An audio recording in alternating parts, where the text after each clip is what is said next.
បាទជំរាបសួរពុកម៉ែបងប្អូនបាទទាំងអស់គ្នាបាទជាទីគោរពបាទជាទីស្រឡាញ់បាទថ្ងៃនេះយើងរៀបចំឲ្យមួយគ្រឿងទៀតហើយបាទជាប្រភេទរថយន្ត pick up តាកូម៉ាឆ្នាំ00ដែរបងប្អូនបាទឆ្នាំ2000ម៉ាស៊ីនធំប៉ុង2អូតូកាប៉ាតាបាទហើយបងប្អូនមើលទៅយើងរៀបចំហើយបងប្អូនបាទសម្រាប់បងប្អូនដែលគាត់ត្រូវការយកទៅដឹកអីវ៉ាន់ណាបងប្អូនបាទហើយអាចតាក់ទងបានមកបាំងកន្លះបាទឆ្នាំ2000បាទឥឡូវយើងមើលខាងក្នុងតិចបងប្អូនបាទឡានរៀបចំហើយនេះជាប្រភេទអូតូកាប៉ាតា6ម៉ាស៊ីនណាបងប្អូនបាទម៉ាស៊ីនធំកាប៉ាតាអីដំណើរការល្អម៉ាស៊ីនប្រអប់លេខជន់ស្ទុះបងប្អូនបាទខ្លាំងម៉ាស៊ីនធំ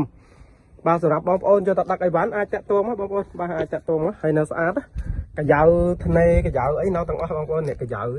នៅទាំងអស់នៅស្អាតអត់ប៉ះអត់បោកទេឡាននេះបាទបងប្អូនអាចមើលបានហើយបាតវិញបងប្អូននេះបាតស្អាតអត់ច្រេះទេបងប្អូនអត់ចេះអត់ពុកទេបាទសម្រាប់បាតតាកូម៉ាហើយត្រង់វិញបាទមកបាំងកន្លះគឺត្រង់វិញបងប្អូនយកទៅដឹកអីវ៉ាន់ហ្នឹងគឺត្រូវបងប្អូនបាទហើយធានាជូនណាបងប្អូនបាទឡានអត់កាត់តអត់បដោអត់ស្ងោបដោពោបាទឆ្នាំ2000សាច់ដាច់ជួរលើត្រង់អីនៅស្អាតណាបងប្អូនសាក់ស៊ីឯនៅស្អាតអត់ពុកទេបងប្អូនបាទហើយទឹកថ្នាំយើងបាញ់រួចរាល់ហើយបាទសម្រាប់ទឹកថ្នាំហើយខាងក្នុងលេងស្អាតបងលេងខ្មៅឈើរីបាទមកបាំងកន្លះណាបងប្អូនបាទចង់បានអាចតាក់ទងមកបងប្អូនបាទឆ្នាំវិញគឺឆ្នាំ00បាទនេះកញ្ចក់ចុចណាបងប្អូនបាទដឹកអីវ៉ាន់ចាទៀសយើងរៀបហើយបាទកង់អីគឺរួចរាល់ហើយបាទសម្រាប់បងប្អូនចង់បានអាចតាក់ទងបងប្អូនបាទអាចតាក់ទងបាទឥឡូវយើងមើលប្លុកខាងក្នុងតិចបងប្អូនបាទមើលប្លុកម៉ាស៊ីនតិចនេះបងប្អូនបាទម៉ាស៊ីនគឺស្ងួតណាបងប្អូនម៉ាស៊ីនអត់ហុយអត់ហើយទេបាទប្រអប់លេខវិញជន់ស្ទុះបងប្អូនបាទប្រអប់លេខជន់ស្ទុះណាបងប្អូន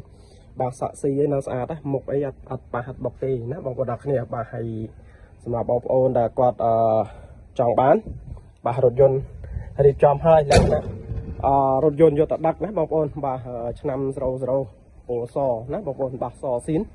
អាចតាក់ទងមកបងប្អូនបាទអាចតាក់ទងមកមានរថយន្តស្រាប់អាចវាយដូរបានទៀតបាទហើយបងប្អូនទាំងអស់គ្នាបាទសម្រាប់តម្លៃបងប្អូនតម្លៃអាចខលមកតាមលេខដែលយើងដាក់ក្នុង caption ក្នុងការ live ណាបងប្អូនទាំងអស់គ្នាបាទអរគុណច្រើនបងប្អូនទាំងអស់គ្នាបាទអរគុណបាទសូមជម្រាបលា